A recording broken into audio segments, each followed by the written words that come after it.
سنن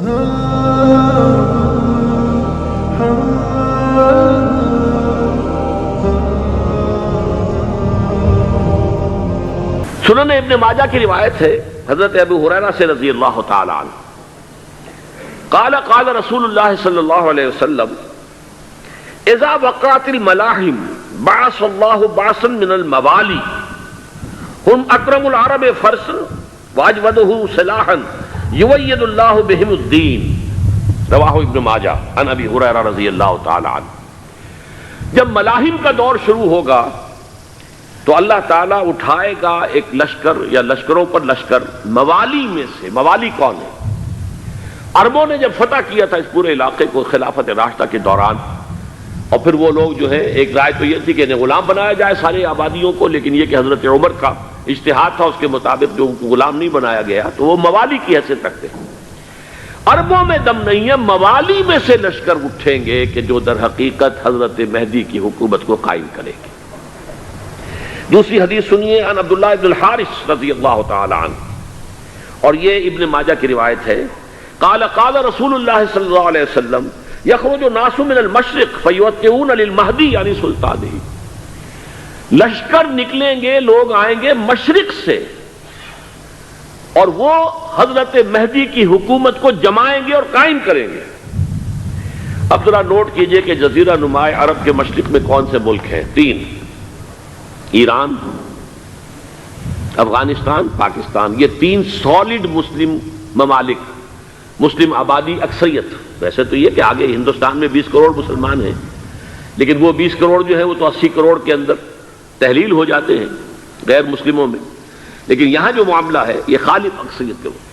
ان میں سے ایران کا معاملہ جہاں تک ہے، نمبر 1 یہ کہ وہ شیعہ عقائد کے حصار میں بند ہے، اس سے ادھر ادھر ہونا اس کے لیے ممکن نہیں۔ حدیث میں یہ بھی آتا کہ اصفہان سے 70,000 یہودی دجال کا ساتھ دیں گے، لیکن بہرحال خراسان ایک صوبہ ہے افغانستان کا اس وقت بھی شمال مشرقی کونے میں، مجھے امید ہے وہاں سے خیر کی، کیونکہ خراسان کا لفظ وہاں پہ شامل ہے، اور حضور کی حدیث میں بعد میں آپ کو سناؤں گا کہ خراسان سے فوجیں چلیں گی جو یروشلم کو دوبارہ حاصل کریں گی، فتح کریں گی۔ جیسے پہلے یروشلم کھویا عربوں نے تھا، دوبارہ حاصل کیا تھا کرد نے، کرد خون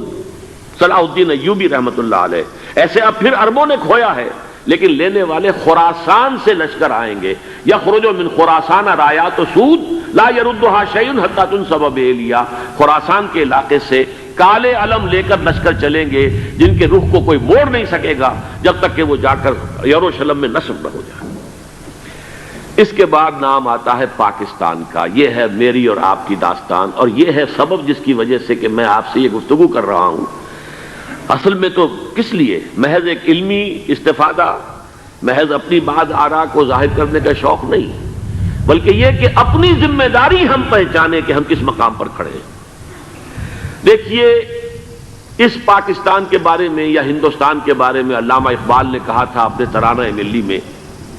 میرے عرب کو آئی ٹھنڈی ہوا جہاں سے، میرا وطن وہی ہے، میرا وطن وہی ہے۔ اور مجھے بتایا گیا کہ سنن ابی داؤد میں یہ روایت موجود ہے کہ حضور نے فرمایا کہ ہندوستان کی طرف سے مجھے ٹھنڈی ہوا آتی، اگرچہ مجھے وہ حدیث ابھی نہیں ملی ہے، لیکن حزب التحریر کا ایک کارڈ مجھے ملا تھا، تو اس میں اس حدیث کا اور اس میں ابو داؤد کا روایت کا حوالہ موجود تھا۔ لیکن میں جو چیز آپ کو بتا چکا ہوں وہ یہ کہ الف ثانی کا پورا تجدیدی کارنامہ اس ہندوستان کی سرزمین میں ہوا۔ مجدد الف ثانی شیخ احمد سرندی، شاہ ولی اللہ دہلوی، سید احمد بریلوی، وہ تو ہمارے پاکستان میں آ کر جو ہے ان کا خون جذب ہوا ارض پاکستان میں۔ پھر شیخ الہند مولانا محمود حسن۔ تحریک خلافت چلی تو صرف ہندوستان میں چلی اور کہیں نہیں چلی۔ آزادی کی تحریک چلی پوری دنیا میں، وہ نیشنلزم کی بنیاد پر چلی، ملے نیشنلزم، عرب نیشنلزم، ترک نیشنلزم۔ ہمارے ہاں چلی تو اسلام کے نام پر پاکستان کا مطلب کیا؟ لا الہ الا اللہ۔ پھر پاکستان قائم ہوا معجزے کے طور پر، بلکہ نازل ہوا ہے لیلۃ القدر میں، انا انزلناہ فی لیلۃ القدر، جیسے قرآن نازل ہوا لیلۃ القدر میں، یہ پاکستان بھی نازل ہوا لیلۃ القدر میں۔ اس کا برقرار رہنا ابھی تک معجزہ ہے۔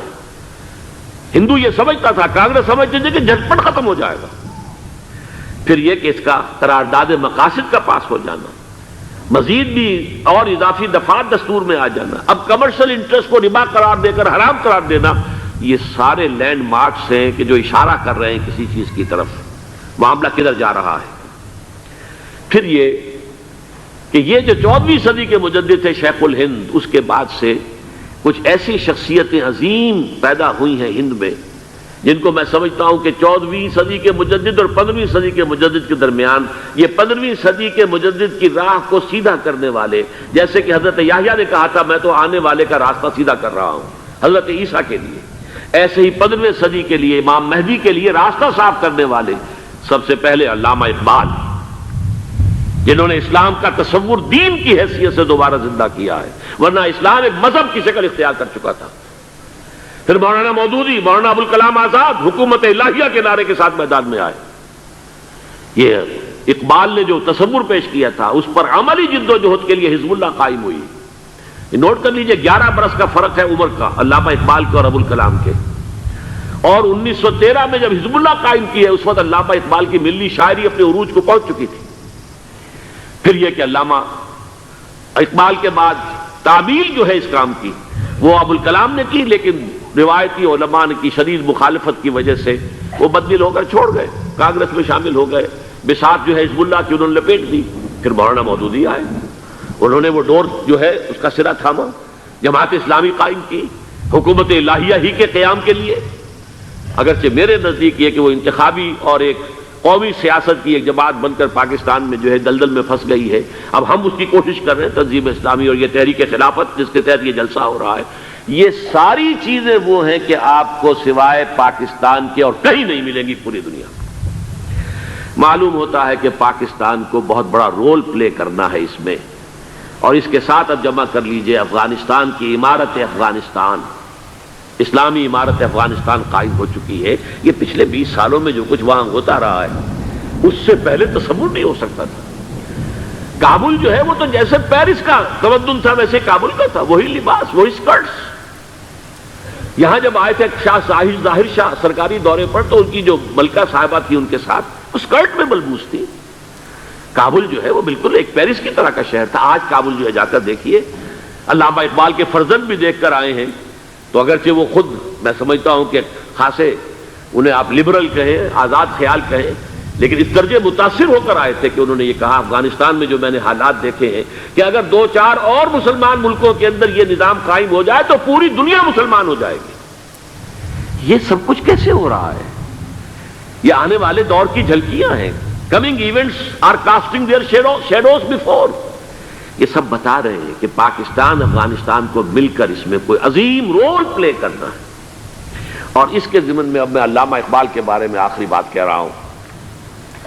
علامہ اقبال کے بارے میں عام یہ خیال ہے، انہوں نے اپنے خطبات میں مہدی کا اور نزول مسیح کا،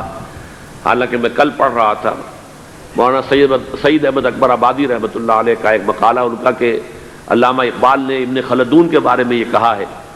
کہ مہدی کا اور نزول عیسیٰ کا دونوں کا انہوں نے انکار کیا ہے، حالانکہ ابن خلدون نے نزول عیسیٰ کا انکار نہیں کیا، صرف مہدی کا انکار کیا ہے۔ بہرحال علامہ اقبال نے خطبات میں انکار کیا ہے، لیکن یہ کہ اپنی شاعری کے اندر میں چیلنج کرتا ہوں کسی بڑے سے بڑے اقبال شناس کو،